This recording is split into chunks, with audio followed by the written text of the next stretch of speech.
IPL 2025 season నేపథ్యంలో ఫ్రాంచైజీలు cricket associations మధ్య వార్ కొనసాగుతోంది. సన్ రైజర్స్ హైదరాబాద్ క్రికెట్ అసోసియేషన్ల కాంప్లిమెంటరీ పాసుల కోసం గొడవ, అలాగే Kolkata Knight Riders Eden Gardens మధ్య పిచ్ తయారీ విషయంలో అసంతృప్తి వ్యక్తం చేయడం తీవ్ర దుమారం రేపిన విషయం తెలిసిందే.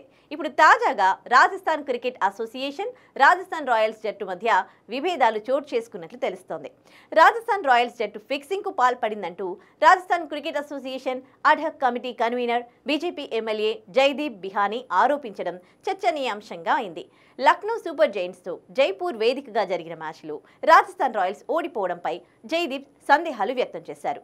హోమ్ గ్రౌండ్లో విజయం ఖాయం అనుకున్న దశలో ఎలా ఓడిపోయిందంటూ ప్రశ్నించారు.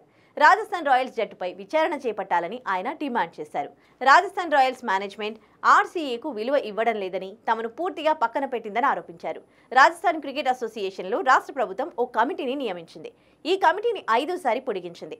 ఆర్సీఏ ఆధ్వర్యంలో జరిగే అన్ని మ్యాచ్లు ఎలాంటి సమస్యలు లేకుండా నిర్వహిస్తున్నాం. కానీ ఐపీఎల్ వచ్చేసరికి జిల్లా పరిషత్ బాధ్యతలు తీసుకుంటోంది.